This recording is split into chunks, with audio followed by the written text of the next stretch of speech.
Hey guys, welcome back to the Prehistoric Life Podcast. I'm your host, Eric Crawford, and today we're back with another interview. Would you like to introduce yourself? Sure. My handle on Instagram is Everyday Paleontologist. I go by Hillary, and I've been a fossil preparator slash paleontologist for about 10 years now, and I'm really excited to get the chance to chat with you. Well, the first question that I start off every single podcast with is the question that we're all asked very commonly as kids, adults, and even as paleontologists. What is your favorite dinosaur? Ugh, I love this question. So, my favorite dinosaur is a type of ceratopsian dinosaur, so a horned dinosaur called Diabloceratops. So, it's literally the king of hell, and I think he's incredible, and I even have him tattooed to my arm. That's how much I love him. So he was, or excuse me, they were ceratopsians from the late Cretaceous that were found primarily in Utah, and I think they're just so cute and amazing and wonderful. And that's actually a rather, I say new species, Sure. new, because I No, guess it's been around more than us, but right. newly described. I mean, it's been in the scientific field for at least 20 years, maybe 15 years. So, but it is not something you necessarily saw in like the original Jurassic Park, and it's definitely Yeah. not something that like Cope and Marsh would have worked on, but it's part of this beautiful family of ceratopsians that are crazy, weird ornamentations on their faces, and Diablo is kind of the beginning of a lot of that insanity that starts happening with those guys. So, within the field of paleontology, what is it that you do? Sure. So I am a specialized paleontologist where my background is not necessarily research and publications like so many paleontologists you might see on your TV screens. I am what we call a fossil preparator. So my job is very technical based. I've had many, many years of training. I do have a master's degree, but my job is mainly focused on the collection, the preservation, and then the continued research and study of fossils from all ages, not just dinosaurs, but also Precambrian invertebrates, all the way to mammals and even rocks. Normal geology stuff is falls within my umbrella. But I am, yes, a fossil preparator. What drew you to paleontology and more aptly fossil preparation? Sure. So I, of course, was one of those kids that loved dinosaurs, just couldn't get enough of it. I was assigned, in first grade, a something to study, which was Saltosaurus, and I finished my research project so quickly that my teacher made me do another one. However, I was discouraged from pursuing paleontology, one being a woman. Unfortunately, girls were not supposed to like dinosaurs. And then two, because I struggled with math, therefore, I didn't think I was smart enough to go into science. Well, thankfully, when I was in college, I realized that I loved biology. So I became a biology major. And then I just happened to be living nearby one of the greatest museums in the United States, the Denver Museum of Nature and Science. And through them, I started an internship in their collections, which really revitalized my passion. I was a volunteer in the gallery, so I got to learn a whole bunch of stuff. And that's what kind of got me started on this whole road was when I started as a volunteer, I was introduced to fieldwork and the fossil preparation staff, and I really like to use my hands. I'm an artist. I've worked with animals a lot, so I'm somebody that loves to be outside and work with my hands.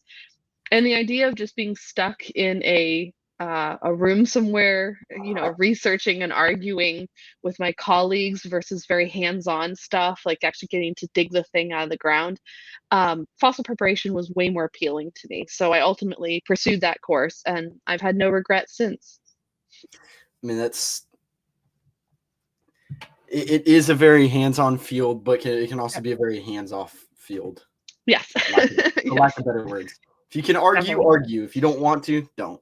Like, I mean, don't get me wrong, there's a plenty of drama within the fossil oh, very much preparation so. field, but our drama tends to be, oh, you use that type of glue on that specimen. What were you even thinking about? Or you poured liquid nitrogen over a field specimen out in the field. What the heck is wrong with you? Like, it's not necessarily as nitty-gritty as some of the research battles that happen. Could you describe like a typical day in the in the lab versus like the field or whatever? Sure, and that's a little hard to do because literally every day is different in the fossil prep lab, which makes it so exciting, right? You never know what you're actually going to be walking into. So typically, fossil preparation labs are staffed by a handful of staff, but the majority of them are actually volunteers. So that's how I started my career, was as a volunteer, and we would not be able to do fossil preparation if it wasn't for volunteers. But we walk in, we see who's on deck. Everybody typically has an assigned project. So that's typically a field jacket, so a bone that's been collected that needs some level of prep, whether it's gluing it back together, whether it's removing matrix or the rock that surrounds it, whether it's making a mold or a cast of that thing to then potentially give it to another museum, or if it's even to build some sort of archival object to protect that fossil. So everything in the prep lab is ultimately different day to day because it just really depends on what are the needs of the curators, what are the needs of like the public educational folks, and what does each specimen ultimately mean. So we get very good with using lots of different tools, from dental picks all the way up to like an air abrasive sort of situation. We get very comfortable with lots of different glues. I get very passionate about glue. It's like one of my main things I love. And we also have to be a bit of a jack of all trades when it comes to problem solving and lots of different materials. So it really keeps you on your toes. It's totally different almost every single day. And I mean, it's different, and then you're also working on different stuff, so everything needs a Yeah. different level of care, where like maybe a sauropod femur is like, not that it doesn't need care, it probably needs a Right. little less care than like Microraptor or something like. Right. So the bane of my existence is ultimately fish, because fish are so thin and delicate that I just look at them wrong and they explode. Meanwhile, you can take a sauropod vertebra and practically throw it down a hallway and it will be totally fine for the majority of the time. Not that I say we do that. But yeah, yeah, exactly, gone. One of my favorite things, though, about being a fossil preparator is that, unlike a researcher that has to hyper focus on one particular species or one particular geologic time and become the expert in that, as a fossil preparator, I get to be an expert in literally everything. You know, I've worked on dinosaurs, I've worked on mammals, I know mammoths, I know, you know, I've worked on Chinle formation with Coelophysis. I've worked on invertebrates from the Cambrian, you know, and so because you never know what's going to come across your desk, you really have to become comfortable speaking and knowing and working on everything versus just one particular thing. Could you also talk on how, like, the different types of preparation, and possibly how, like, for lack of better words, lack of preparation can be preparation? Absolutely. So there are a couple different types of preparation. The first one that you'll primarily see if you ever get to witness somebody preparing a fossil is typically called mechanical preparation. So that's where we are removing the matrix or the rock that surrounds the fossil with mechanical means, usually hand tools like a dental pick or a toothbrush. We may even use something called an air scribe, which is like a mini jackhammer, and that's something that's a pneumatic tool. Then you have things like air abrasive, which I mentioned earlier, which is literally a tool that shoots a stream of powder, usually metal powder or bicarbonate, that slowly eats away at the matrix. And that is something that is used on a lot of, you know, fossils from the Hell Creek Formation, for example. You also then can get stuff like acid preparation. So there's a lot of really incredible stuff from the Jurassic Coast that is embedded in limestone, and mechanical preparation is too strong for it, but you can use very gentle acids to remove that matrix, remove that limestone away from the fossil. So if you ever go to like the Natural History Museum in London and you see those beautiful big ichthyosaurs, those are all typically done through acid preparation. Um, Sorry, but I forgot what the second part of your question was. How like lack of preparation could be preparation? Yeah, absolutely. So you always have to find a balance as a fossil preparator between what does this fossil need to survive for the next 100 years sitting in collections, and what does the researcher need to know. So you can definitely over prepare. You can actually prepare away so much material, so much matrix that you've destabilized the entire specimen and it's in danger of collapsing or disintegrating. This is a huge problem out in the field that I see all the time with amateur paleontologists that maybe know enough but don't know or aren't trained in fossil preparation, where they actually pull too much matrix away from it out in the field. So when they collect it, there's virtually no padding whatsoever around it. And you also want to leave, especially when it comes to like stuff with more recent material, like mammoths or stuff from the Holocene that people are collecting that are potentially just a couple tens of thousands of years old. There is potential for organic material to be in there. So you don't want to remove every bit and piece of rock from that bone because you might be actually removing organic particles that could be used for future research.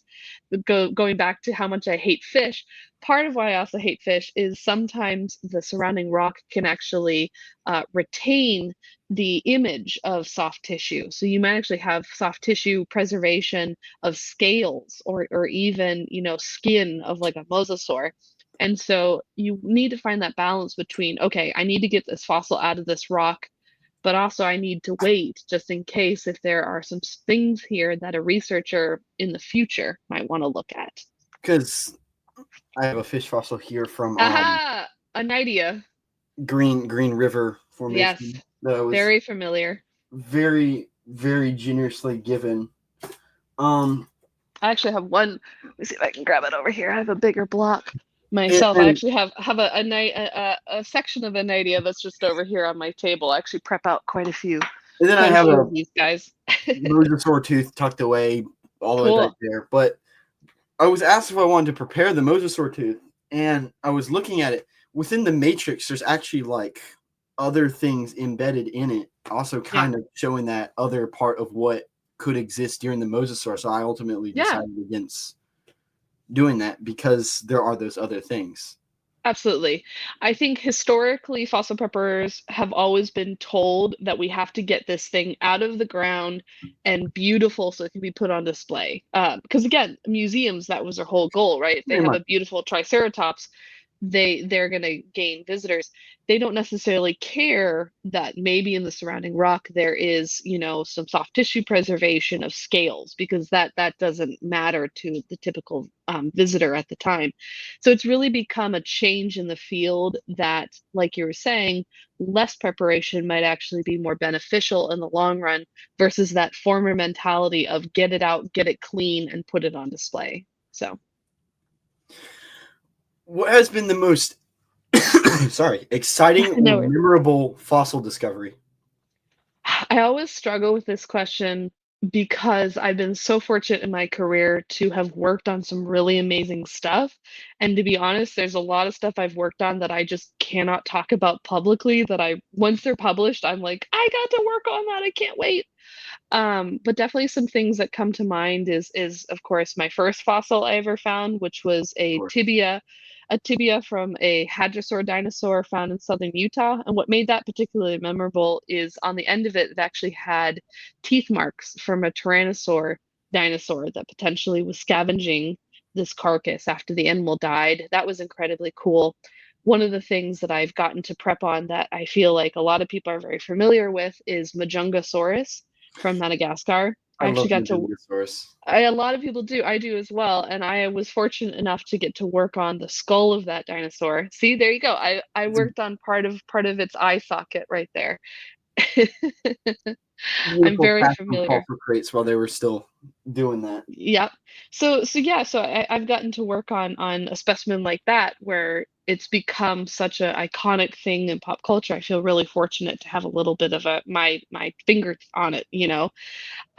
But I think with what sticks with me the most versus a specific fossil that I've worked on or I found is more just the experiences that I've had of not only teaching people new to the field, but also getting to be one of the first people to see something. as it's found in the ground, and getting to open up that field jacket and slowly clean and glue and revive a specimen into what, its former glory. That to me is a lot more exciting than That's necessarily, oh, this one thing that I that's found. one of the beauty of fossils. It's like when you dig it up and you touch it, you are the first human to Yeah. ever lay eyes or hands or anything And onto that fossil. yeah, it's I've heard this from a lot of different people. It's a truly magical experience because how many times in your life can you say I'm the first human to ever see this thing on the world? Like that's a truly incredible experience. So, How do you decide which fossils to collect and bring back? sure. So ultimately, it's a combination of what is your curator interested in. So ultimately, in the hierarchy of the museum, my job as a fossil preparator, I ultimately answer to the museum curators, who are the research staff. And so, based on what their research needs are, also helps to determine what is collected out in the field. So, for example, if I'm working with an invertebrate curator, we are collecting pounds and pounds and pounds of dirt just to get as many specimens as we possibly can. It doesn't matter if you're tired, you're going to go carry another 100 pounds of dirt back to camp. If I'm working with a dinosaur researcher, they're more interested in getting associated elements, so parts of a skeleton that go together. We get really excited if we find one or two bones that are associated with each other. That's like a big day for us. We don't find your Velociraptor or Jurassic Park out in the sand sort of situation. So Articulation we is very rare. yeah. So I mean, again, it just entirely depends on the research needs.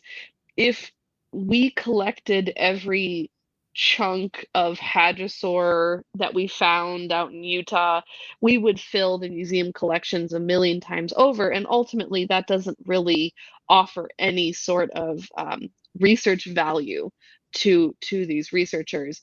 But then on the other side, you talk to researchers like, nope, get everything, because they might be doing a destructive analysis where they actually are going to chew up those bones or thin section those bones to then do some sort of other analysis. So I know it's not really a great answer, but ultimately it just depends on what the researcher needs. I mean, that's kind of a perfect answer to that because Mm, no point in bringing invertebrate specimens to a vertebrate paleontologist. They're not gonna. exactly. They don't care. I I will just say my caveat, with maybe your listeners being like, "Oh my God, so they leave a lot of material behind." It is a federal offense to collect vertebrate fossils off of public lands, and you have to have permission of a private landowner. So just because a museum is leaving those bones behind does not mean it's a free for all for anyone to just go and take them home as a souvenir. Like You got that's to get really permission. bad. Yeah. So just be careful. So, how do you balance preserving fossils with extracting them efficiently? Sure.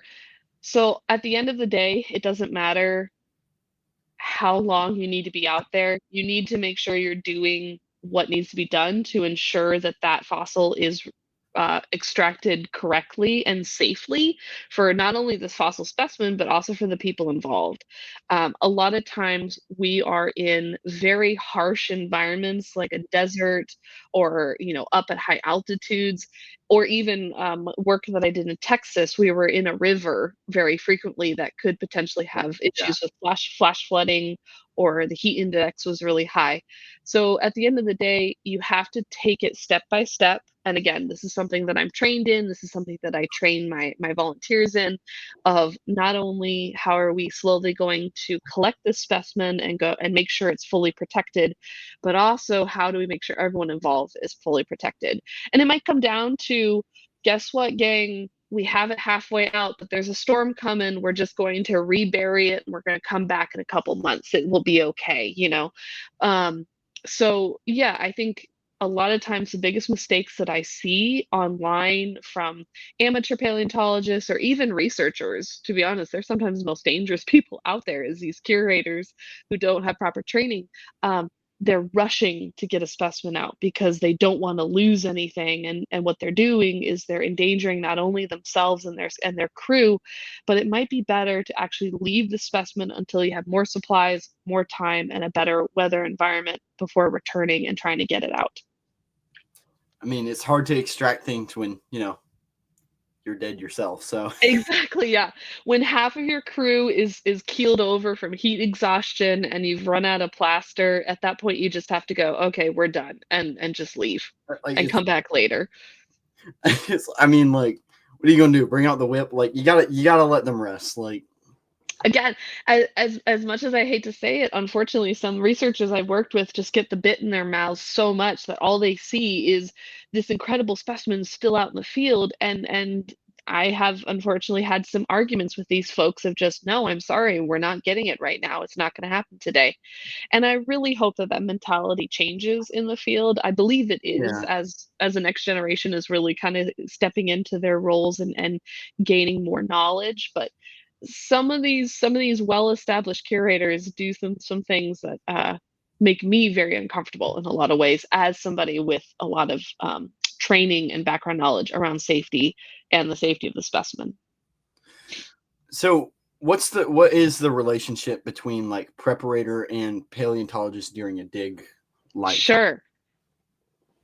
It it really changes depending on who you're working with. If you're working with somebody who, it's very rare in paleontology, but if they don't have an ego, typically they're awesome to work with because they respect your background knowledge, they respect your level of training, and typically you work with them as a colleague.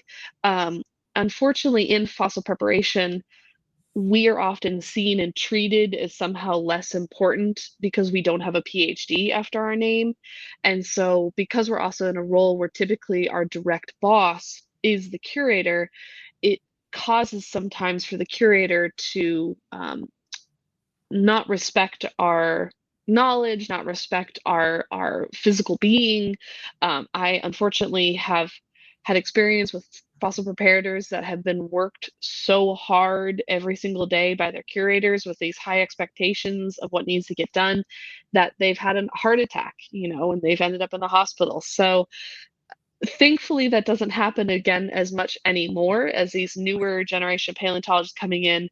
They have a greater understanding and respect of what a fossil preparator does. But if we're out in the field, at the end of the day, my boss is the curator, and if the curator says, Hillary, I need you to do this, as long as it's not directly endangering my staff, my crew, or the fossil, I've got to get it done. That's what they need. That's their research. The museum wouldn't get funding if it wasn't for their research. So it should be a balance, but at the end of the day, I answer to a curator. Okay, I mean, I mean, that is. Hopefully they listen, but if it is a Yeah. situation where it is kind of just like we just got to get this done, it's gonna Yeah. suck, but it's something that's necessary. I get Yeah. I get that feeling of like, okay, it's like I hate that I have to do this, Right. or I hate that I'm going to do this, but like it's got to get done. It's going to be annoying, but again, it's got to get done. Exactly. And again, I love my job. I am so thankful to be in fossil preparation and a paleontologist, but there are definitely some days where it's just like, why am I doing this? Again, when you're collecting something in 114-degree Fahrenheit weather, why am I doing this? Why am I out here?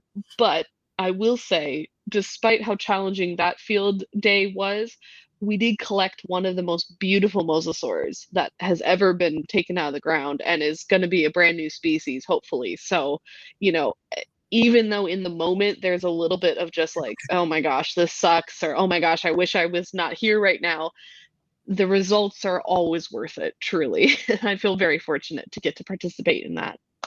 So, what kind of fossils do you enjoy working on, and why? Yeah. So at the end of the day, in my heart, I'm a dinosaur person. Despite getting the opportunities to work on lots of different stuff, what brings me the most joy is getting to work on dinosaurs. They tend to be, for me anyway, the most fun to prepare because it's something I'm immediately interested in, but also they're big enough that, again, you can kind of go a little rougher on them and they're not going to just explode into a million pieces. Ceratopsians, especially, because again, those are my favorite group of dinosaurs. If I get a beautiful horny creature on my table, with the ceratopsians, I am just so happy and so pleased, and I can't wait to tell everyone about it. I can't wait to sit for hours just working on it. I will just say, despite me bashing fish this whole time, I have been prepping a lot more fish and I have gained appreciation for them. They are super interesting and really neat. They have neat skulls, like their skulls are just insane. And the folks that can prep fish from beginning to end with no problems whatsoever, I think are some of the best fossil preparators out there and absolutely are incredibly talented. So You just put that as on your resume. It's like yeah. fossil preparator. I can prepare fish really well, and it's like you're Uh, hired. honestly, if I Get in if there. I have been in that situation before when I'm hiring somebody, if I've seen that they've prepped invertebrate material or fossil fish, that usually tells me everything that I need to know about their level of skill. So, hey, if you can prep fossil fish, good job. You can do pretty much everything else. You got a job if you can preparate fossil fish. You got a job in fossil prep. Like you're set. Yeah. And to be honest, when I teach students, I'm an instructor for a summer camp at the Sternberg Museum in Hays, Kansas. So I'll get teenagers, college age, coming through my lab, and I start them on a fossil fish. I start them on a Nidia because, sorry, but if you destroy it, it's not the end of the world. Like there's a It's a gajillion very of them. common one. They are, Yeah. but again, if you can prep out a Nidia with minimal damage, I can throw you on pretty much any other fossil project, and I know you're going to be okay because it just takes such a high level of skill. What about? I mean, have you ever been able to follow? Whoa, what am I trying to say? Have you ever been able to fossil prep pterosaurs? And if so, what is that like? I have gotten to prep a little bit on pterosaurs again at this museum in Kansas, the Sternberg Museum. They have a really excellent collection of Pteranodon sternbergii, the one of the Kansas state fossils, and it is just like prepping a fossil fish. It's thin, it sucks. It breaks really easily, but my God, is it super cool because how these specimens are preserved is they're preserved in this chalk, like limestone, and they've been flattened completely. So the actual bone itself is not necessarily in 3 dimensions. It's been flattened and crunched down. Um, but it has such a high level of preservation that you have like the claw on the wings still preserved. You have potential for soft tissue.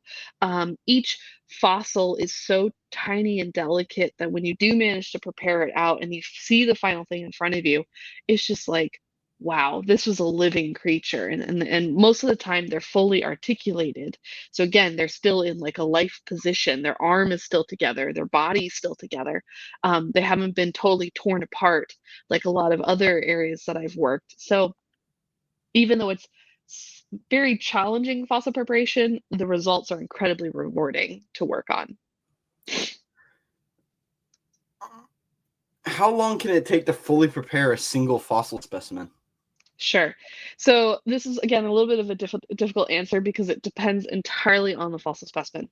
So if, for example, if you have something that was just collected and it was mostly in sand or mostly in like a soft mudstone, it can take a couple of days to maybe a week to prep something out and have it be ready to be placed in the collections and be researched. However, if you have something that's fully embedded in a rock that is incredibly tough, like harder than concrete, or it's a very large and complex structure, it can take a couple months to even a couple of years to get something prepped. There was a sauropod vertebral column, so sections of the backbone that were being prepped at the Denver Museum that I worked on a little bit, but we had one volunteer work on it, and he worked on one specimen for almost 2 years because it was just such difficult preparation. There were so many nooks and crannies. The matrix surrounding it was incredibly hard, actually harder than the bone itself. So when you're going through the matrix, you could very quickly burst into the fossil and just have things explode, because you weren't ready for it. So something like that is a little less common. I would say on average, you're looking at about a month to maybe a year for the majority of fossil preparation projects.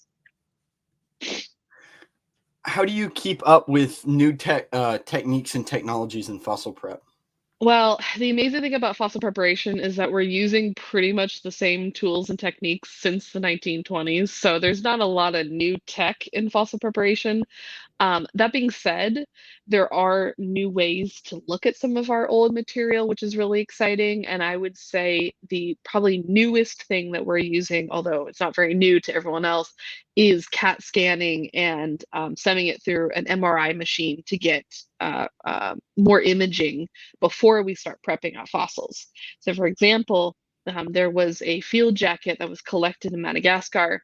They knew they had this tiny, delicate mammal specimen in there, but they weren't entirely sure where it was in the matrix. And so when you open up a brand new field jacket, because it's plaster and burlap, you have to typically use a saw. And because this thing was so delicate, they were really concerned about where are we going to saw into this field jacket where we can't destroy it.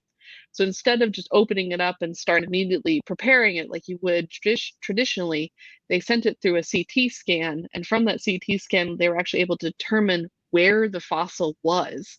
And thankfully, they did that because it was right on the edge of the plaster jacket. So if they had gone Yeah, in that and would have just been. traditionally cut it open, they would have sawn right through a section of its skull and part of its vertebral column, and potentially destroyed that material. So that's a really new and again, not new, but it's new for us to start experimenting with. And then also the big thing that a lot of collections are doing that fossil preparation preparators we participate in is 3D scanning. So museums are undertaking efforts to digitize their entire fossil collection. And by doing so, they're 3D scanning all of their fossils, including stuff that's still being prepared in the lab for researchers to look at three-dimensionally and potentially do research on with a 3D model as it's being prepared in real time. But what's cool about that is a lot of museums are actually making these 3D models available to the public. So for those of you that may have a 3D printer, you can go to like the Smithsonian's website and they have all of the stuff in their collections available as a 3D model that you can download and 3D print for free. And so a lot of museums are starting to do that as well. Not everything is fully downloadable, but if you ever wanted to go look at like, the Utah Museum's collection, they're doing a lot of that 3D imaging and it's being put on their website in some form. I'm sure that also helps with people that are doing research. So it's not Yeah. like, okay, well, X lives here, so I'm going to go there and hope that they have the specimen I need to go there, and it's just not there. And you're like, Right. wow, that was a waste Get that. of 400 Yeah. bucks on a plane ticket. Exactly. I mean, yeah, it's what's really great, and this is of course what science should be doing, is it makes the material more accessible to everyone. It shouldn't just be accessible to the handful of PhDs that Very happens much to so. know somebody.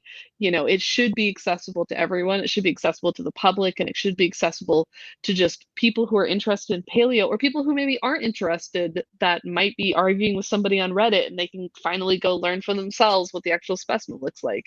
I will just say, as far as the 3D scanning, one of the questions I get a lot is, oh, can you use this technology out in the field to find fossils? Can you get like a ground penetrating radar like they have in Jurassic Park, or people are doing stuff with drones now?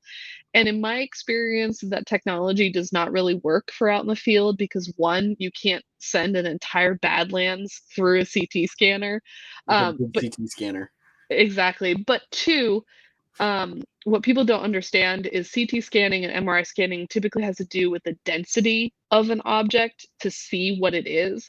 And in some situations, like the Madagascar, the surrounding rock was less dense than the bone inside. But if, for example, in southern Utah, the fossil and the surrounding rock are almost the exact same density. So if you were to scan a chunk of a hillside, you would just get a totally blur image with no discernible You just get things a in it. flat slate with like weird lines Exactly. here and there. Yeah, so at the end of the day, what works the best for us is still our human eyes, and same in the prep lab. There hasn't been any technology advances enough besides maybe a microscope that has really been able to replace somebody going out there and looking at the ground or looking at the field jacket and just doing it straight on. And from what I understand of the drones, it's not CT scanning. They're using UV rays to kind of Yes. map Yeah. the area. And I saw that in the Walking Dinosaurs episode, so I know exactly what you're talking about. And I need to talk with Eric Lund about this.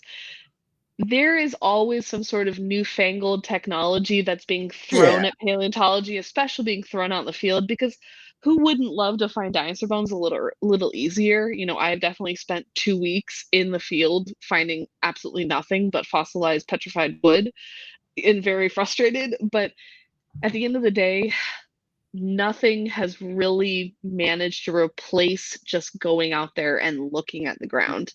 And I Boots wish on them the all the ground is best. the way to go. Yeah, I wish them all the best. I hope it works. My God, that'd be super cool if it does. But just from watching the little bits I saw on the screen, I'm highly doubtful about its actual long-term usage or usage in other environments besides that specific area that they're working in. So, From that, and then what from I've gotten the chance to talk to him about it and talking to watch that interview and yeah, very lightly touched on. I'm no engineer. I don't know how the technology works. I probably right. will never know how the technology works. But if it makes it easier, cool. Great, Like, great. I know. Again, I'm totally open to anything new. It just, in my experience, you have somebody that comes through, usually a non-paleo person, that comes through and is like, oh, let's try this, or let's do this, or what if this could work? And fossil preparators are totally open to trying anything because we would love for our jobs to be a tiny bit easier at times. But again, nothing has really stuck that long, and nothing has really worked like the folks that were introducing it were hoping it would. this is another topic that I discussed with somebody else. Um, like I personally feel like the whole like automation fear is never going to happen for No, paleontology, and it's nope. not. I think the primary reason is not because like it's impossible to do to automate it. I just think people enjoy paleontology so much that they would rather choose to still go out in the field and look for stuff or be in the lab and prepare stuff and write about stuff Right. than to just like automate it. So ultimately, the thing you have to keep in mind with that, and this is unfortunately where I'm going to bring us down a tiny bit, is you and I are paleo fans and paleo nerds. So of course, we're just like, this is the coolest thing ever. Why wouldn't people want to do this? Paleontology, especially right now, is under a ton of attacks from not only the federal government, but from just museums in general, because a lot of people who are not paleontologists or not enthusiastic about paleontology do not understand what is the point of paleontology, right? Why should we give our very limited funding budget to a group of people for them to go out and dig up old rocks? And yes, they're cool on display. And yes, it's neat to see the research coming out. But a museum administrator that is facing budget cuts and a much and this is the reality, people are not attending museums in the same level that they used to. Ticket sales are way down. Federal grants are disappearing almost every single day. Money that once was well established and understood is now being yanked out and being given to different projects, more immediate necessary projects. Um, and at the end of the day, as much as we think dinosaurs are cool, and as much as we think that, why wouldn't somebody want to go and do this, and automation won't ever be an issue, we're facing a massive crisis right now of just trying to prove our worth and trying to Yeah. prove why you need to keep hiring preparators. Why do you need to keep sending people out in the field? The museum's like, we already have a beautiful exhibit on display. Why do we need to keep collecting more stuff?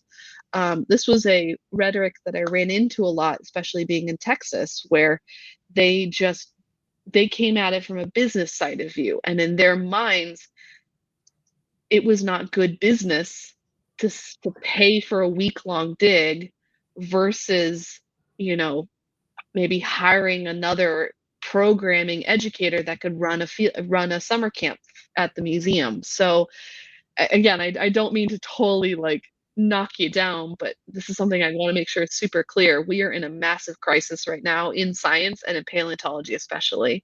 And it's something we really have to keep in mind when we start thinking about the future of what this field is going to look like. And I mean, to build off that, it kind of reminds me of the scene in the new Jurassic World movie where they're talking about the dinosaurs on the island, and he's talking about like, if you had $1 million asset, would you just put it down? He's like, are you telling me how to look at an animal from a statistician's point of view or whatever? Yeah. Business point of view. And it's Yeah. like, to an extent, from the business view, sadly, they're probably not wrong. Right. Exactly. One of my curators, when I was first starting my career, we're sitting out in the desert in New Mexico, and he says, Hillary, why is paleontology important? And I, of course, respond with, but it is important. It's so cool. But again, at the end of the day, it isn't that important. Now, I will say that my biggest argument about why is paleontology important is, for a lot of people, especially younger people, it is a gateway to science. If you can retain that fascination about dinosaurs or about mammals or whatever, typically that will protect you throughout the public school science education and help to encourage that knowledge of being fascinated by the world and being interested in the science. So I think we should be talking more about paleontology, of course, because again, it's such a gateway through pop culture too. Like, no other science has the same eyes on it like paleontology does, and that's incredible. But with that, if my funding has to go towards me, taking a 2-week dig, or somebody who's working on climate change research, I understand why my funding is getting pulled. It sucks, but I get it. And I like it. The real bane of all existence is money. I mean, yes. Yes. Like, you can't live without it, but you don't want to live with it. Yeah, absolutely. And again, museums exist completely at the mercy of people giving them money, and we live in a day and age where museums are seen as perpetrators of fiction, which is just not true, or playgrounds for children, not as a learning center anymore, or even event spaces for weddings. They're not seen as bases of knowledge, and they're not respected in the same way.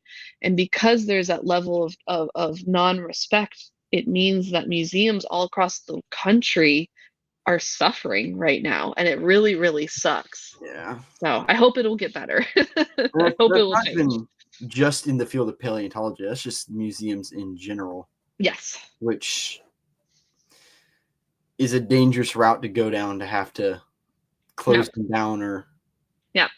I will tell anybody listening, if you haven't done so recently, go buy a ticket to your local museum. If you can afford it, buy a membership, because that tends to be a bit more sustaining for museums. If you have any money in your pocket that you're willing to donate it to your local museum, because we're in a crisis right now, and it really, really sucks. Yeah, I mean, the educational value that museums hold is often, and this isn't even just paleontology museums, this is all museums. Exactly. The amount of educational value that they hold is what makes them worthy of existing. 100%. Yes. One of my favorite little museums in Kansas is the Barbed Wire Museum.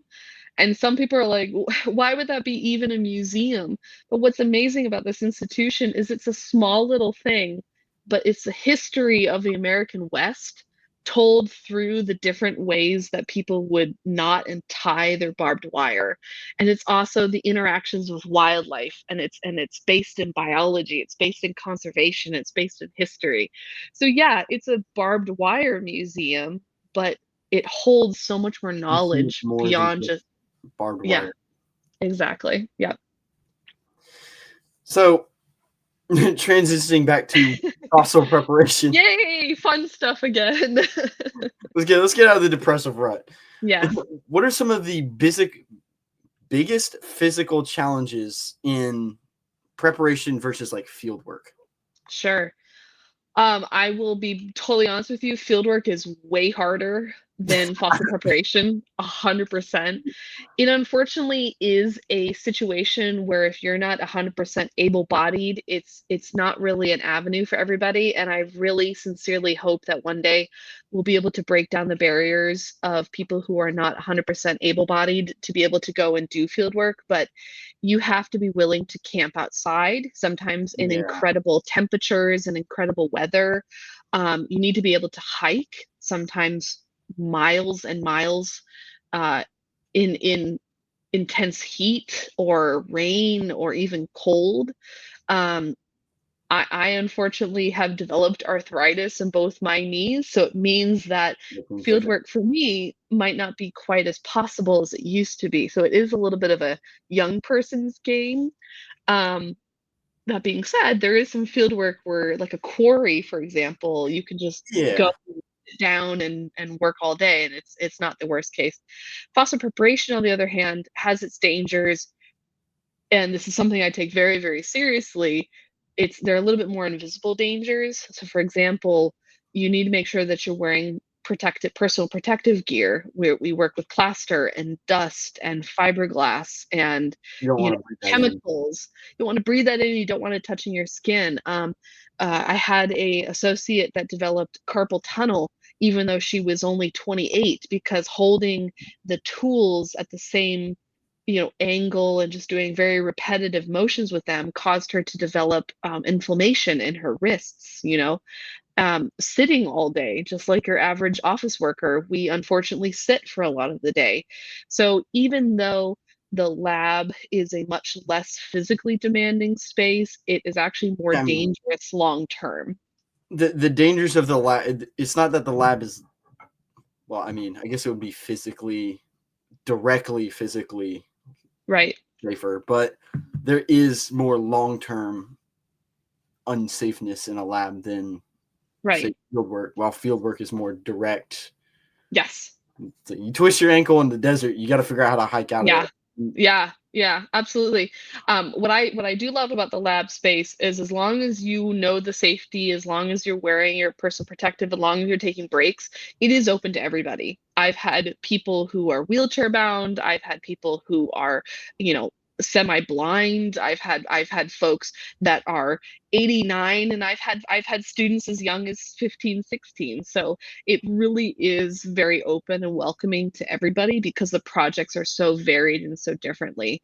And again, I hope one day the field work Field can work, get to be some level of that as well. and I mean that's a little harder for field work because like let's use wheelchairs for example. It's a lot Mhm. easier to wheel somebody in on a tile floor Yeah, into a lab so they can just work on whatever versus like out in Montana where there's right. uneven ground, disruptive everywhere. You have to be able to get up and down. You have to be able to carry Sure. stuff up mountains and stuff. Like it is like you said a lot more physically demanding than Right. But again, it's not to say that's an impossible. So for it's example, not you're impossible, but no, right, but like for example, even in Montana, there's incredible field work that can be done around microsites where you literally just lay in one spot and you look at the ground and you pick up tiny little teeth and tiny little bones. I think unfortunately the field of paleontology when it comes to fieldwork still has a very ableist sort of view of just those sorts of it's opportunities are not even there aren't even creative solutions that are developed for people who are not fully able-bodied, and there's this idea that, oh, if you can't do this, you can't do fieldwork. So again, that mentality is beginning to change, but there There are creative solutions to allow everybody. If they wanted to do field work, there is an opportunity for them. It's just all about proper planning, proper safety training, and to make sure that you're not asking too much of somebody who might be discouraged because they can't do it, you Yeah, know? plan accordingly. If Yeah, you are incapable of walking 12 miles, don't go on the field study that makes you walk 12 miles. Like, exactly. Yeah, do it rationally. It's still exactly. possible to do. Just think before you act. Like, that's Right. the primary thing. Like, Right. Absolutely. Absolutely. Be safe. Don't be dumb. don't like the primary solution to most of it is like, don't make dumb decisions. If like, Exactly. I mean, unfortunately, that is the young male intern.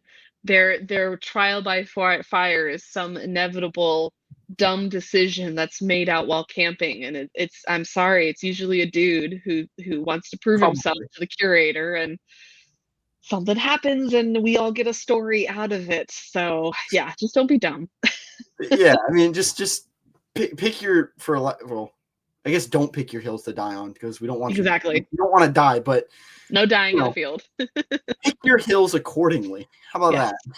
Yes. Exactly. Exactly. Have you ever had a fossil break during excavation or preparation, and what happens then? Oh my gosh, all the time, every time. I mean, fossils break is what they do. We, of course, don't want it to happen, so we do everything in our power to try and make sure that we are working in an environment to make sure that fossil stays together. But I think what a lot of people don't fully realize is that fossils have cracks in them. Fossils even being exposed to oxygen for the first time can cause them to become destabilized. So my job as a fossil preparator is less how do I keep this thing together and more what do I do now that it's falling apart? And that's where again the training comes in with what sort of adhesives and consolidants should we be using, how what type of preparation are we using? Are we using mechanical? Are we using acid? Are we using air abrasive? Um, when it does break, we have a whole series of techniques of how do we get it glued back together. How do we balance it in the sandbox? Um, it's always a little bit funny for me whenever I have a new volunteer, they break their first fossil and they're just utterly devastated and they're really upset and they go, Hillary, I'm so sorry, blah, blah, blah. And I always have to calm them down. I have to tell them, like, it happens literally every day. And we try our best to be careful about it. But here's some glue. Here's my attention. Let's get it back together. And to be honest, and I shouldn't really be saying this, but sometimes we purposefully break things because it needs to be fit back together in a better way. So it's been broken out in the field or it was broken Mm. during deposition. And there is something, I don't do it anymore, but when I was first starting my career, my mentor used the SNAP test, where if you were working on a field jacket and you weren't sure if this thing was a rock or a fossil element, because sometimes it's impossible to tell, he would literally just snap it in half and take a look at the inside. And if it had pores or bone texture, he would go, yep, that's a fossil. And then we just glue it back together. That does not seem like a good No. way of testing, but Again, love that man to death. He is no longer with us, so I feel comfortable saying this. It's not technique that I teach anymore, but at the end of the day, you do have to sometimes break stuff into ultimately getting them to be more stable, more put together, and researchable, versus the original form that they were pulled out of the ground in. and I mean, the goal is not to break it, but if it breaks, it's not the end of the world. Exactly. And yeah, the majority of my training is how do we deal with it now that it's broken versus how do we not break it, which is kind of funny. So, how do you deal with environmental conditions like heat, dust, or remote locations? Sure. With a lot of training. Again, this is why it can be so frustrating that fossil preparators are not treated with respect because we undergo tons and tons and tons of safety training. I am first aid certified. I'm wilderness trained. I am very familiar with lots of different environments, mostly in the US, but now becoming more familiar with them in Europe. And so if I am asked to go and collect something from the field, I am the primary person that ensures that whoever is going with me understands the physical needs and the weather and stuff like that, but how to handle it and what to do if you feel unsafe and how to handle an emergency. That's my job. Not to throw curators completely under the bus, they get some training, Oh, I but mean, to be honest, a lot of curators that I've worked with do not have the same level of training that a fossil preparator ultimately does. So when we're dealing with things like heat or extreme weather events, we know about flash flooding, we know about heat exhaustion, we know about wildlife encounters, we know what to do if there's rattlesnakes or you get bit, or if you fall down a ravine and you snap your ankle, you know. So this is something that if you're interested in being a fossil preparator, you also need to have some sort of leadership skills, because you are often the person in charge of that field excursion, of that camp, of the fossil preparation lab. So you need to, again, you need to be a jack of all trades when it comes to being out in the wilderness. just turn into Bear Grylls real quick and just. Yes, yes, exactly. I will also say you need to be comfortable with lots of different types of personality, because when you are out in the middle of nowhere, you get to know everyone really, really well. And if you cannot handle different personalities, it becomes incredibly challenging to work in isolation with them. And you're just not going to cut it, unfortunately, because paleontology brings a whole bunch of different folks out, and sometimes they're amazing and sometimes they're wonderful, and other times they won't shut up about T-Rex, and you just want to escape from them, and you have to know how to deal with those sorts of people. So Yeah, I mean, it is kind of just that with anything where you are in charge of a group. You got to be able to handle the different people that you're yep, dealing with. yep, Is exactly. is there pressure to work quickly, and how do you balance speed with care? Yeah. Oh, yeah. Incredible pressure to work quickly, because again, those curators are needing you to finish that project or need you to get it out of the ground, so then they have something to research and present on. And it's not unfair that they do this. They're under incredible amounts of pressure to publish, publish, publish, because that's sometimes the only way they can get grants. That's the only way they can explain their job to their museum bosses. So I do have empathy for curators, and I understand why that pressure is applied. However, you need to go as fast as the fossil project requires. If you try to speed up your fossil preparation, if you try to rush something, you're potentially going to damage and destroy it in a way that is not fixable, is not able to be put together by glue, or you've torn away surface or whatever. One of my favorite TV shows to hate watch, and I don't recommend watching it, but I do sometimes, is Dino Hunters. And again, these are a group of people that they're not necessarily there for research. They're trying to get stuff prepped out quickly to sell. And I can actually watch on the screen them destroying fossil surface and destroying fossil because they're rushing. So you ultimately, and this is a conversation I've had with a lot of my curators, of just, I understand why you need this fossil specimen. I will put all of my crew on it. There will be somebody working on it 24/7. However, I'm not going to rush the prep process. I'm not going to put it in stronger acid. I'm not going to use a bigger tool on it, because you may have nothing at the end of this if that's what you require from me. So yeah, Yeah. there will be work on it, and it will happen every day that the lab is open, but you still need to respect the fact that this might take a couple months before it's ready to be researched. And most curators are pretty good about it. They understand that that's how this works, and they would rather have the specimen at the end of the day than not have it at the end of the day. Yeah, I think there's very few actual scenarios where it's like, I need it by tomorrow. Get it Yeah, done and figure it out. It does happen, again, not necessarily with fossil preparation, but for example, if a curator needs something in a display box because they're trying to woo donors and they need it by tomorrow, well, guess what? I'm not doing anything else that day but building a foam cradle for this fossil Yeah. object. Or if they need a mold made of this thing because they need to present on it and they want an example of it, then that mold is getting done right away. So there are absolutely parts of fossil preparation that can be done. And when a curator asks that of me, I drop everything else. I grab my crew and we go and do it.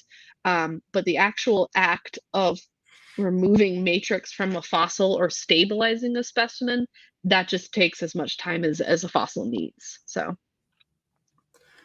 What are the risks of misidentifying or damaging specimens during preparation? preparation. It happens all the time, and it's never done maliciously or with ill intent. It's usually just done out of enthusiasm.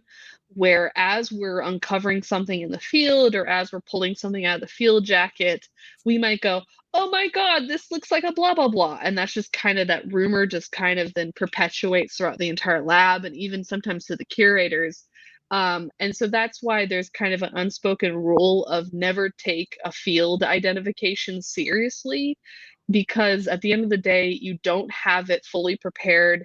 It's not being compared to other like objects, and it's not being prepared and not being looked at by somebody who is like the world's leading expert in this one thing. So I know the difference between, a humerus and an ulna, but I don't necessarily know the difference between an Edmontosaurus humerus and like a, I don't know, an Orloral Titan humerus. If Yeah. if they're right next to each other, I might not know that. So typically identification, we stick with just, oh, this is a vertebra, or this looks like a chunk of skull. But we try our best not to totally dive into, oh, is this a brand new species or is this a blah, blah, blah? Because at the end of the day, most of the time, that is a total misidentification. And especially if you have a blabbermouth in the lab who then goes and posts online and it's just like, oh my God, we're working on a blah, blah, blah. There has been unfortunately times where the curator has to step in and be like, you got me into a bit of hot water because now the media wants to come and look at this thing and it's not going to be the thing. So I will say, as a quick tangent, most famous misidentification is what happened when they were building the Colorado Rockies baseball stadium in Denver, Colorado, where I'm from. So when they were building it, they found fossil, like a chunk of fossil, and they called up the museum curator, who's an amazing human being, but he's a paleobotanist, so he works on Uh-huh. plants, not dinosaurs.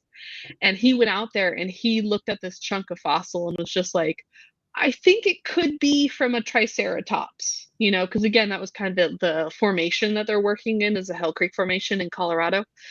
So the media took that, and the rumor then became that they found a triceratops skull in the basement of the Rockies Stadium, and they actually made their mascot a triceratops Oh. based on this rumor. Well, years and years later, well, the curator, who was a vertebrate paleontologist, finally showed me the piece, and it was a small chunk of rib. Wasn't a skull, it was a chunk of rib. And he said that based on his knowledge, that this is more likely the chunk from an Edmontosaurus, so a duck-billed dinosaur. So again, that shows you an extreme example how a misidentification of something made in the moment by somebody who maybe is not super knowledgeable about it can be Or, totally taken out of bounds. And now every time I see the Colorado Rockies mascot, I giggle a little bit because it's based on misinformation at the end of the day. So or it literally could, yeah, it could just be a literal mistake. I mean, yeah, yeah. like I've had that mistake with like identifying shark teeth that I found. I'm like, oh, I think it's this, and I'll send it to somebody else. He's like, yeah, no, it's No, like, look at these other ones. This is what it is. right. I'm like, But oh, But even if you have a misidentification, I personally think I love that when that happens because it's an yeah, opportunity for me to learn. So many people who are interested in paleo get so entrenched in I am the expert, I know what I'm talking about, that they don't open themselves up to being like, okay, cool, I'm getting to talk to somebody who is also an expert. who knows what the shark tooth is? And not saying you don't do this, but like, again, just it's such an opportunity to get educated. So if I have like a curator go, well, no, actually, this is a blah, blah, blah, I go, oh my God, tell me more. How can I identify this? Where is this from? You know, how do you know it? Tell me, tell me, tell me. I think there are very few fossils that you can just kind of look at and tell what it is. Yeah, And I exactly. feel like for most of those, it is like teeth with information. So like, yeah, if you're in the Hellcrete, you find the giant rooted like banana-like tooth. You're like, oh, it's Tyrannosaurus. Like, T-Rex. Yeah, yeah, absolutely. it's like, yeah. Where I'm at, you like find like that. You're like, oh, it's Megalodon. Like you Right. can certain things, but like you said, you find like the humerus, like.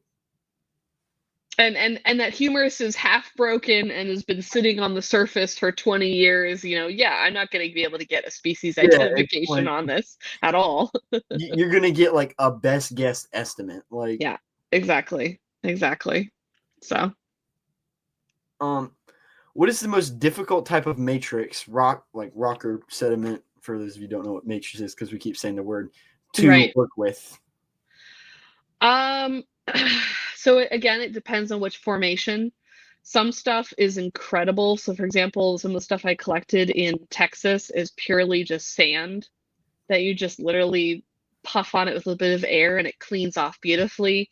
There is a formation in Alaska that is probably the hardest I've ever worked on, the Prince Creek Formation, where Pachyrhinosaurus and Nennosaurus are from. And that matrix is harder than concrete. I know I keep using this phrase, but that's the best way to explain it. And to make matters worse, the whole thing is jumbled up. Like you just put every fossil into a blender and just push the start button on it. So it requires a lot of physical force with the tool, which is not something I'm super comfortable with because physical force can sometimes break bone in the matrix itself. But there's literally no other way of doing it. You have to just take a little mini jackhammer, that air scribe I mentioned, and just constantly work and pound at that matrix and slowly peel away bits and chunks of it.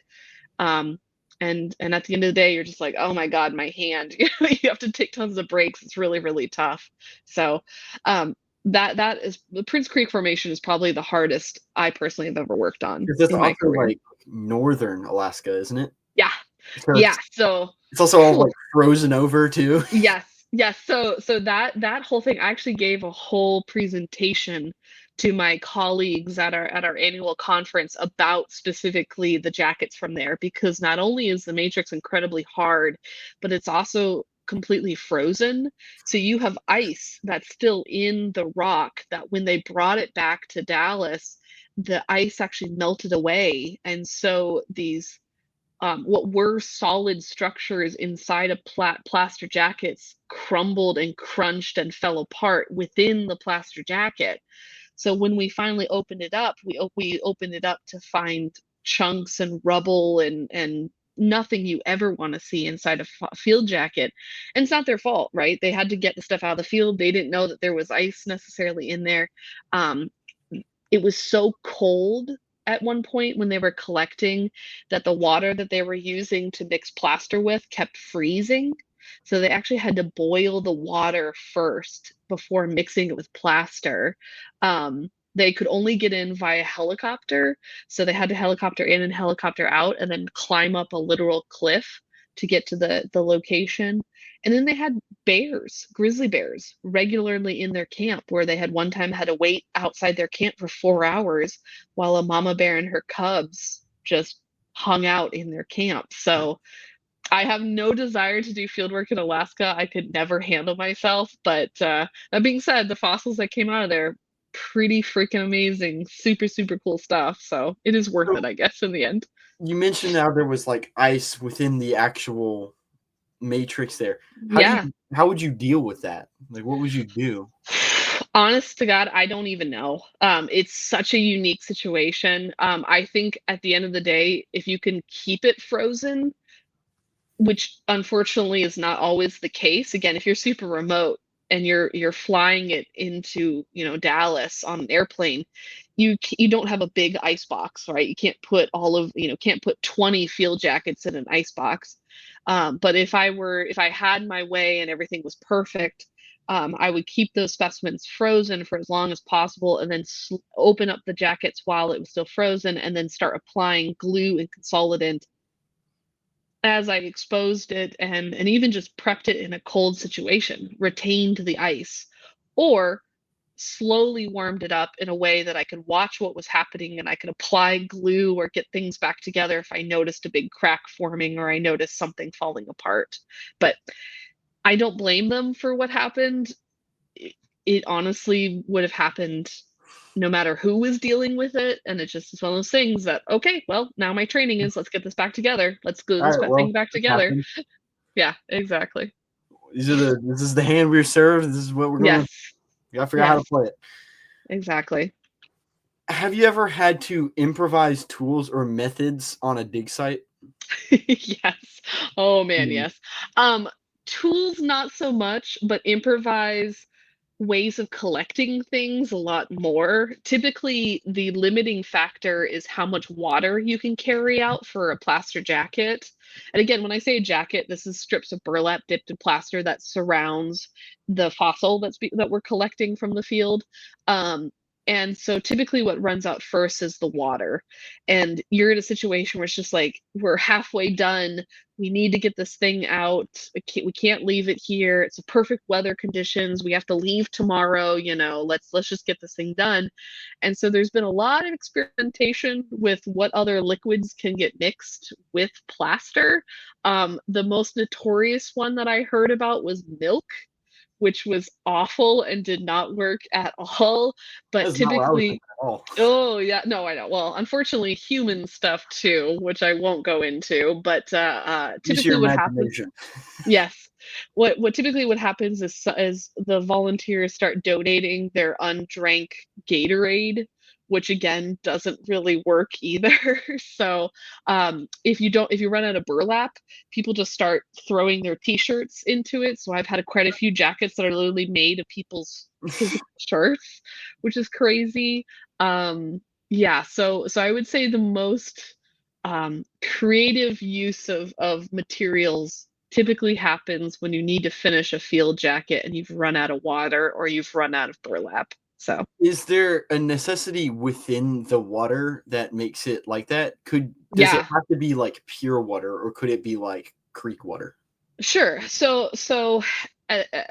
Plaster, when it's mixed with water, it's a chemical process, right? So it doesn't necessarily matter so much on outside factors. As long as you have the water molecules and the plaster molecules, they will combine and harden.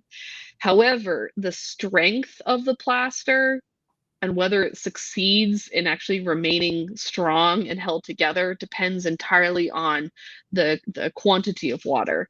So typically we like to bring out fresh water like from a hose or a sink because that has the is the purest, I guess, and the chemicals that are in that our drinking water doesn't affect the plaster stability. But this is why something like Gatorade doesn't work, is because the water's been mixed with these sugar and electrolyte crystals that interfere with that full chemical process that mean that the plaster doesn't set up properly. It becomes very brittle, it becomes very dry, so it crumbles and cracks really easily and doesn't retain its strength around the fossil. Um, I've had some success with creek water, but again, if it's super duper dirty, if it's filled with a ton of silt, your plaster becomes very gritty and then it doesn't necessarily set up correctly. So we try our best to stay as close to clean water as we possibly can. But in a bind, there are a couple different options that, as long as you're putting enough layers on, you probably are going to be okay. So, How do you mentally stay focused during tedious or delicate work? yeah, absolutely. This is probably the thing that most new volunteers and students struggle with is that I hate using the tedious word because again, fossil preparation, I love it and I love doing it, but it can be incredibly boring and it can be incredibly repetitive. And if you are not ready for that, it's something that can be a challenge when you first start. So what I have found what really helps me is I have headphones in and I listen to something. I listen to music, I listen to podcasts, I listen to audiobooks. I don't like watching stuff because I found that to be too distracting, although I know some of my volunteers will have a video playing while they prep, and that helps them to focus. So the same methods that you might use to study for a test or, or help you focus if you need to get a project done, I have found also works really well. And once you're able to kind of sink into a mindset of just, okay, we're just moving our hand back and forth as we're scraping off dirt, it can become very meditative. I have found that volunteers, once they find that thing that helps them focus and click in to fossil preparation, um, they actually find that helps with their anxiety, helps with their depression because it's very meditative at the end of the day. But there are definitely days where no matter what I put in my headphones, no matter what I do, I physically cannot focus and I need to get up. And that's when I go cast something, or that's when I go, read a research paper, or that's when I go talk to my curator and we talk about upcoming fieldwork. So what's great about the Fossil Prep Lab is even if you're not sitting in for 8 hours a day air scribing, there's usually tons of other things that need to get done that you can switch what you're doing. And that prevents it from being totally awful and tedious and horrible work. And I mean, even within that, I mean, it's like that with anything. If you're just sitting there for 8 hours, kind of, for lack of better words, mindlessly doing the same Yes. not meaningless, but Right. repetitive task, you just like, stop, please. Like, it's like, I know this is a fossil and I know this is super cool, but I want to throw it through the window. I'm so bored, and that's when you have to stand up and go walk away, go do something else for a little bit. So what kind of education or training did you go through to become a fossil preparator? Sure. So fossil preparation is still very much a mentor and apprentice sort of structure. So a lot of us that are in the field, we started off as students or volunteers at a local museum that had a fossil preparation lab in it. And we learned a lot of these skills, myself included, from an older, more experienced fossil preparation person. That's how it works typically in the US. I will say in Europe, they do actually have a physical program and classes at university. For example, in Germany, they have an entire degree that is just fossil preparation and conservation. But if you're in the United States or in Canada, it still very much just works out where you find yourself a mentor and they then teach you everything that they know. And you also gain experience just from doing the work.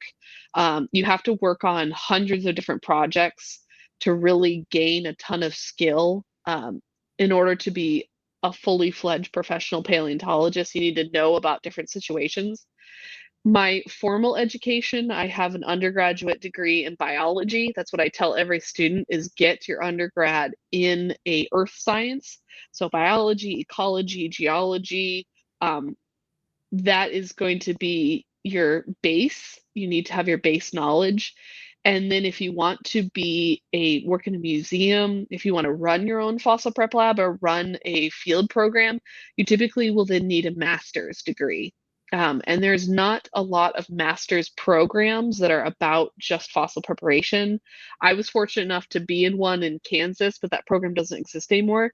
What you're typically going to do is you're going to get into a research master's, which is totally fine. And you can even say, hey, can I do my research around some sort of fossil preparation technique? But you at least need the master's degree to usually be hired at a higher level of within a museum sort of structure. You do not need a PhD. In fact, if you get a PhD, you're most likely going to get yourself out of the preparation sphere and you're not going to have the correct skill and experience working in it. And I will just give everyone listening who might be interested in fossil preparation heads up. We're probably the lowest paid paleontologists, and we have probably the least amount of jobs in paleontology. So it is an incredibly difficult field to be in, and do not expect to be able to pay your wages, or sorry, don't expect to get a really big wage and pay for everything in your life off of a fossil preparation salary. That being said, it's an incredible job. I love my job. I don't ever hate getting up to work and going into a museum. I don't ever hate, walking into a lab. I've met some amazing people and have such an extended family within the field.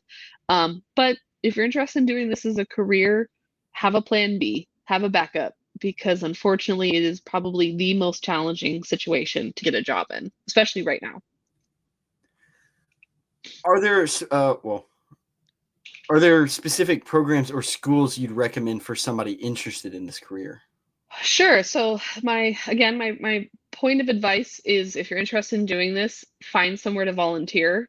If you don't live near a museum that has a prep lab, there are incredible opportunities through museums, usually in the West, that if you want to come out for a week or two and dig with them, they'll take volunteers, which The is super Wyoming cool. Dinosaur Center has that. Wyoming Maybe guy. the Sternberg has Yep, that too. exactly. Utah will take volunteers. There's Price, there's a museum in Price that takes field volunteers. Montana, there's a couple ones that will take volunteers. As far as actual programs, they're kind of disappearing every single year because unfortunately a lot of universities are not necessarily retaining paleontology specific programs. Don't expect to find anything for undergraduate. Just get a degree in the sciences. Just focus on getting your bachelor's. For your master's program, again, you may have to go into a research master's. Just that is the reality. South Dakota School of Mines does have a prep program, and they do give prep masters, or at least a prep degree, I believe. Um, Montana State University has a paleontology degree. Uh, Utah Salt Lake has a paleontology degree. Those are the only ones I know off the top of my head. So just, it'd be better if you tangentially get into a fossil preparation by building up your scientific skills and just getting a master's in something having to do with an earth science. You can typically then slide into fossil preparation pretty easily. Because that was kind of a debate that I had whenever I was choosing what to do. It's like, okay, Yeah. should I move to Montana or Utah to get a degree specifically in paleo, Yeah. or should I like stay in state and get a geology degree? I Yeah. was lucky enough to find a school that has a geology degree with a concentration in paleo. Cool. So I don't have Yeah. a minor, but I have a concentration, which is pretty cool. Awesome. It's less work for me to do, so I'm not Yeah. necessarily complaining. Yeah. So I personally would recommend, because like you said, paleontology it's a rough science to have to be into. It's super hard. Yeah. There's no But money, there's no jobs. That's the reality of it. but the thing with like geology, Yeah. oh, there's work as a geologist. There's so Oh, much yeah. other stuff you could do that if you figure out how to get into that with your like just a basic geology degree, Yeah. or even biology, Yeah. especially biology. Like, Yeah. 100%. I will just say for some reason there's this idea that in order to be a real paleontologist, you have to be physically working in for a museum, or you have to be paid to be doing research paleontology, and that's not the case at all.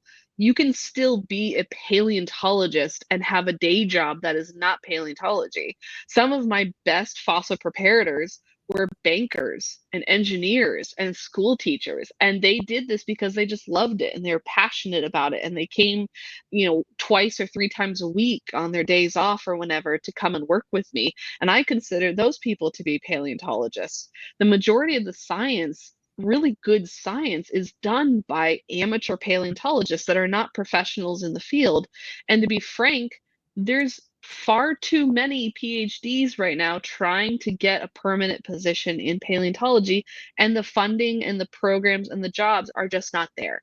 So you can 100% be a paleontologist. You 100% can publish and prep and participate in the field and be in the science without it being your 9 to 5 day job.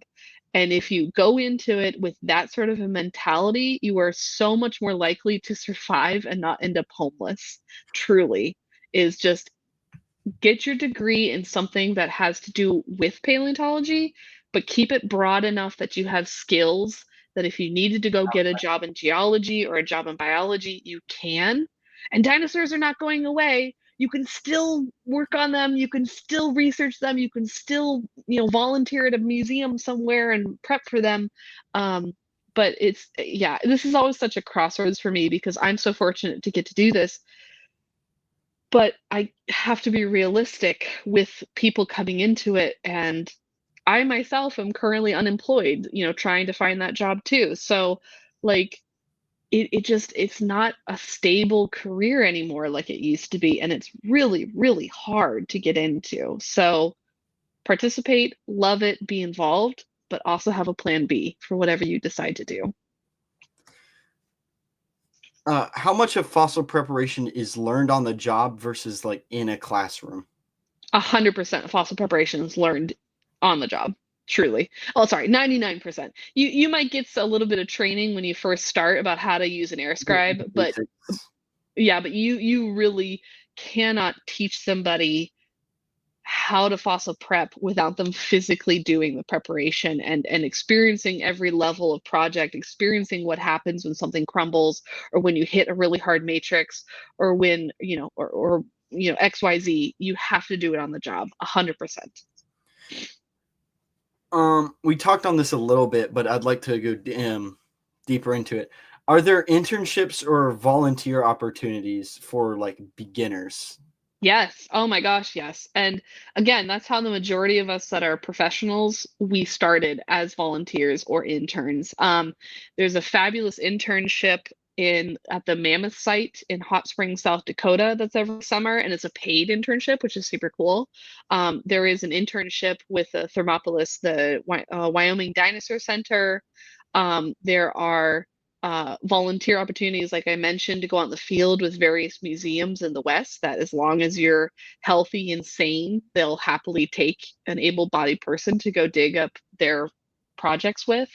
Um, there are opportunities. It's all about just reaching out, and as anxious inducing as it might be, anxiety inducing as it might be, finding a curator at a museum that you admire, that you like what they're doing, that you're interested in where they're working, and saying, hey, is there any chance that I could be a volunteer? Or do you have any opportunities for me to work with you?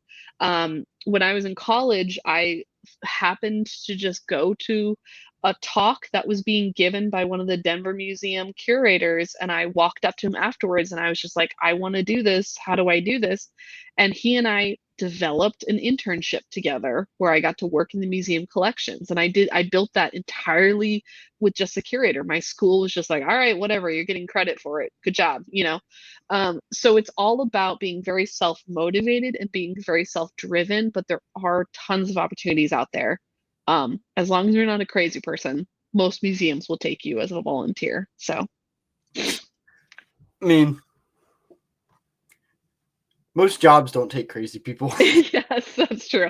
I will just take this moment to plug the Sternberg Science Camps as one of those great opportunities. If you're between the ages of like 14 and 18, we have fossil preparation camps, we have field camps, we have research camps where you actually get to work with an actual researcher on how to publish and work on actual research.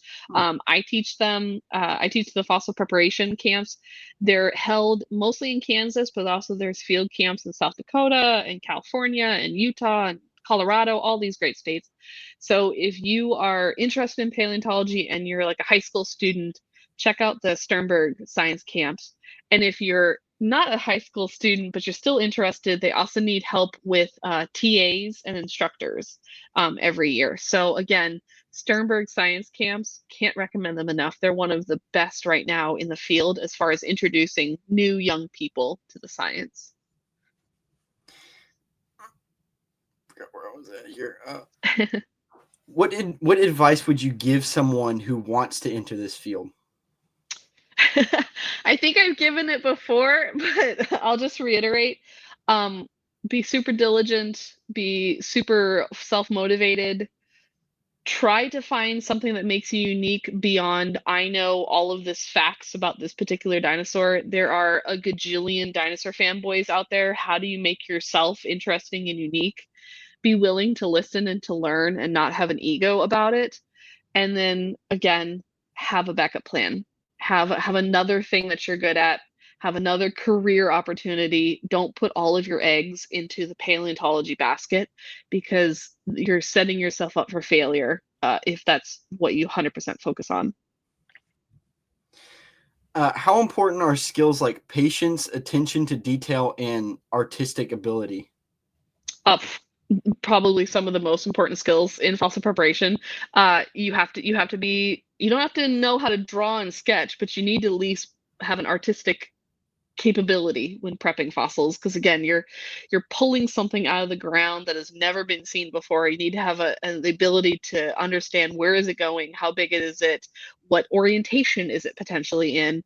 We also paint casts to look just like original fossil material that we give away or we use for education or we give to another museum to display.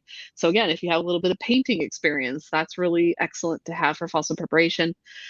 Every single thing we do in the prep lab requires levels of patience and level of detail. Again, like I've mentioned before, this is not a fast science. You need to be willing to just sit and work on something for 8 hours.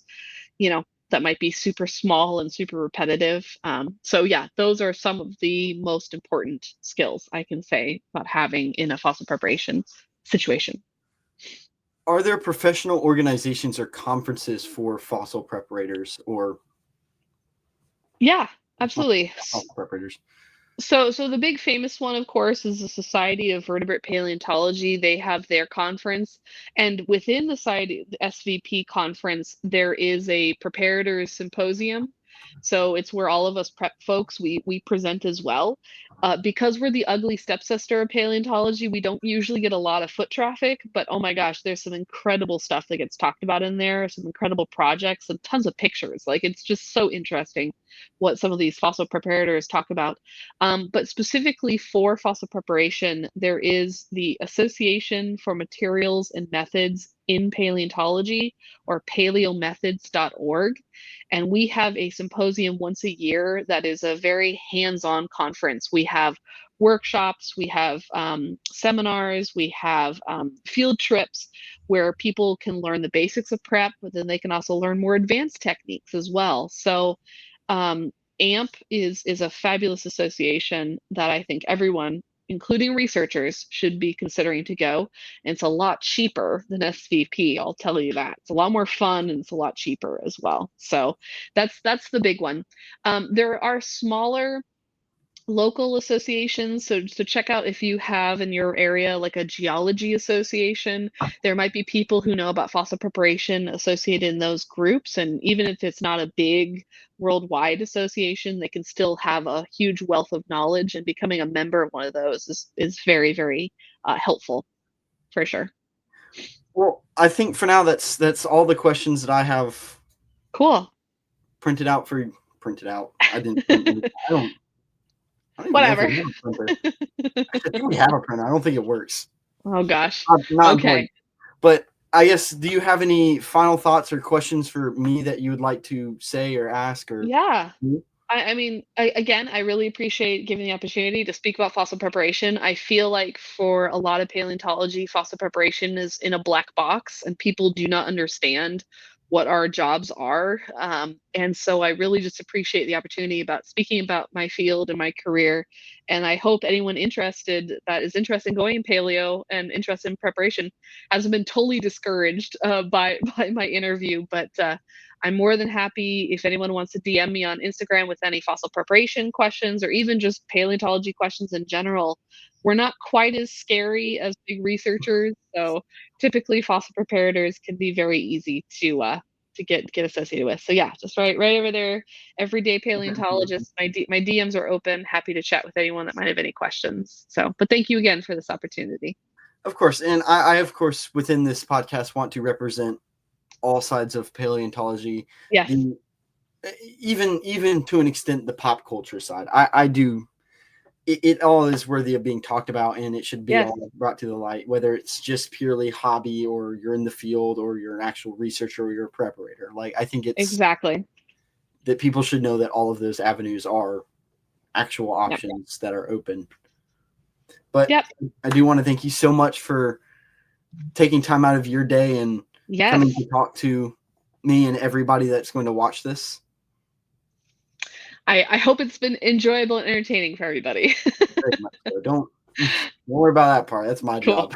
Okay, sounds great. All right. Well, thank you so much for having me, and I really appreciate it.